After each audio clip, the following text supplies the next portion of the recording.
There's a blinking zoo in town, or to give it its full name, the Zoological Society of London, or ZSL for short. Lucky? Otherwise I will be sunk for a Z. Or would I? Let's find out. This brings the full collection of Pinkietessa A-Z of London, or PAZL, to an end. It's Z for the zoo. London Zoo is the oldest scientific zoo in the world. Today it houses a collection of 755 species of animals, with about 19,000 individuals, making it one of the largest collections in the UK. The zoo was established in 1826 by Sir Stanford Raffles and Sir Humphrey Davy, the very same Raffles who founded the modern Singapore and had the famous hotel named after him. By July of 1826, Raffles had died of apoplexia, or more easily said and commonly known as a stroke. It was left to Humphrey to open the doors on the 27th of April, 1828, to the Society's halls. Members of the Society were able to view an Arabian oryx, a greater kudos, an orangutan, and the now extinct quahoy, I think that's how you say it, a zebra-type animal, and a thylacine, or the Tasmanian tiger or wolf. That wouldn't have taken them too long to get round. Originally, it was intended for scientific research purposes only, or as they put it then, scientific studies. But money talks, and by 1847 the zoo opened to the public as an aid to funding. At the time it was believed, erroneously of course, that tropical animals would not survive outside in London's cold, horrid weather. It was not until 1902 that they stopped being such big nannies and let the animals out, where naturally most of them survived. Who'd have thought it? Well, the Germans for starters. Not all of them, just the ones in the Hamburg Zoo. At the beginning of the 1990s, there were 7,000 different kinds of animals knocking about the zoo. Many of the residents could not be seen anywhere else in the country. For example, wombats, the Tasmanian devil, or a long-nosed potteroo. Whilst this was one of its main attractions, the variety of animals was contributing to its financial hellhole. And not helping was the change in attitude towards animals being kept in captivity, often in unsuitably cramped conditions. Punters through the turnstiles were dwindling in their boatloads. However, the announcement that London Zoo would close in 1991 caused the public to do the up-in-arms thing that they do so well. Support in renewed visitor interest, and donations poured through the now spinning turnstiles, enabling the zoo to continue its work, but more importantly, attempt to balance the books. The zoo more suitable for the late 20th century was the order of the day. Today, in the 21st century, things seem to be more in the accounting bag. The zoo is situated at the northern edge of Regent's Park, bordering Camden and Westminster boroughs. It is sometimes called Regent Zoo, just to confuse everyone. The Regent's Canal, which we looked at in R for River and Refreshments, does cut through the zoo quietly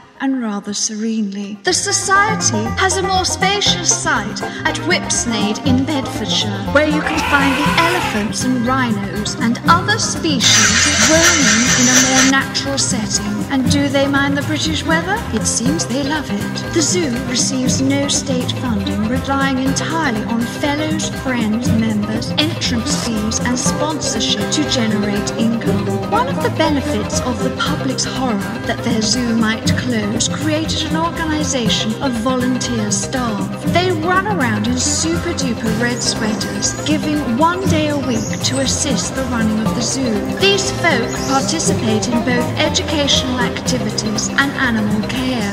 Sounds adorable. There are a ton of animals knocking about in the zoo, and as much as I'd love to chat about animals, I can't because I'm not a zoologist. But here's a jolly story of one rather famous bear that I rather like. The most loved animal ever by this nation of animal lovers was Chi-Chi, the giant panda. She was born in 1957 in the wild, where pandas usually flourish, in Sichuan, China. She was not the zoo's first panda, as Ming popped by in 1938. However, our Chi-Chi arrived in London by pure fluke and due to some senseless political stuff.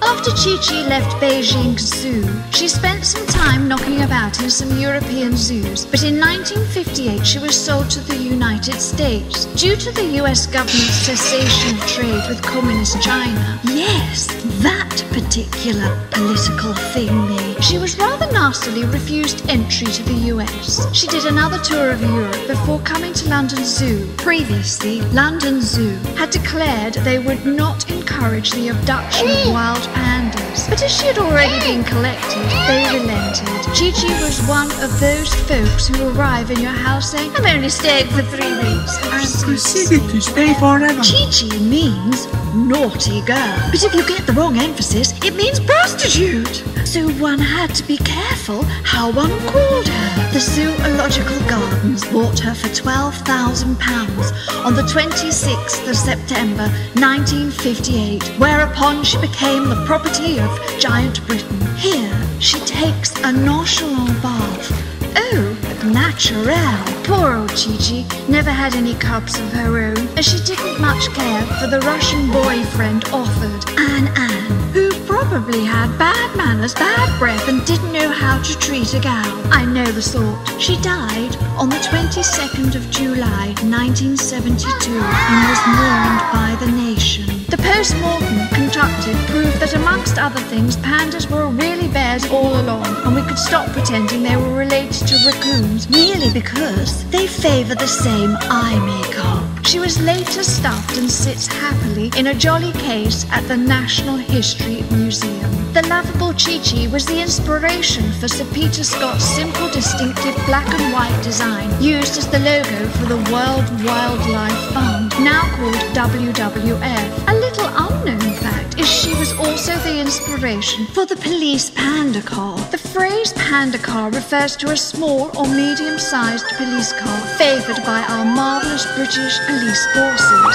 The term was first used in 1965 due to the use of large body panels of black and white or blue and white. Despite the loss of this colour scheme and a more recent jam sandwich or Battenberg cake look, they are still sometimes called panda cars or just plain panda. For example, get in the panda, you horrible thief, you. The wild animal theme on the streets of London and the UK doesn't stop there. We've got the pelican crossing, favoured by pelicans and car users who don't like stopping for red lights. The name pelican is derived from pelicon, a portmanteau of pedestrian, light and control, as are panty-girdles. The pelican was introduced in 1969 after the early failure of the panda crossing of 1962. Extinction is something we don't like to think about. So, on to the puffing crossing. This is like a pelican but slightly different, deriving its name from the acronym Pedestrian User Friendly Intelligent Crossing. These types of crossing are slowly taking over from the pelican and were introduced in the 1990s. A toucan crossing is for pedestrians and bicycles. On the other crossing, a cyclist should get off the bike and walk across with pedestrians, but I'd like to see that happen. The super-duper name is a corruption of toucan, and nearly, finally, the Pegasus crossing, allowing horse riders to cross too. Oh yes, these are all over London. These are simply named after the mythical beast and not some fab acronym. I'd so love to have been at those Department of Transport naming meetings, would not you? But the best loved crossing of all, and a tad more dangerous in built-up areas than a pelican, is the zebra crossing, the iconic zebra. This type of crossing is used all over the world, but only called the zebra in the UK and the bits once coloured pink. It is distinguished by the feature of alternating dark and light stripes on the road. Strangely enough, not unlike the zebra look. It oddly gives right of way to pedestrians. pedestrians. But who'd ever know? The crossings were introduced in the UK in 1949 when car drivers were fewer and possibly more considerate. A zebra crossing is marked in the UK with Belisha beacons, flashing amber globe lights on black and white posts on either side of the road. Foreign folks are stunned to confusion by the ejaculation. On the left here, mate. Just after the Belisha. The beacons are named after Leslie Hore-Belisha, the Minister of Transport who introduced them in 1934. The crossings were originally marked by the beacons and parallel rows of stubs. The stripes were added some 15 years later when someone found a shed load of white paint knocking about in the back of an unused cupboard. Oh, and to improve visibility, of course. Some could do with a good white paint-me-up job, I do declare. These crossings are often attended by lollipop ladies or men, usually near schools during the hours children arrive and depart. The lollipoppers get a nominal fee and are usually jolly sorts who the children like and give presents to at Christmas. The name arose because no one knows what they are really called, and they hold a stop sign that strangely enough resembles a ginormous lollipop. These crossings are also favoured by pop stars and now tourists who are genuinely mad. And that has been my Z for Zoo. And other zeddy or stripy things.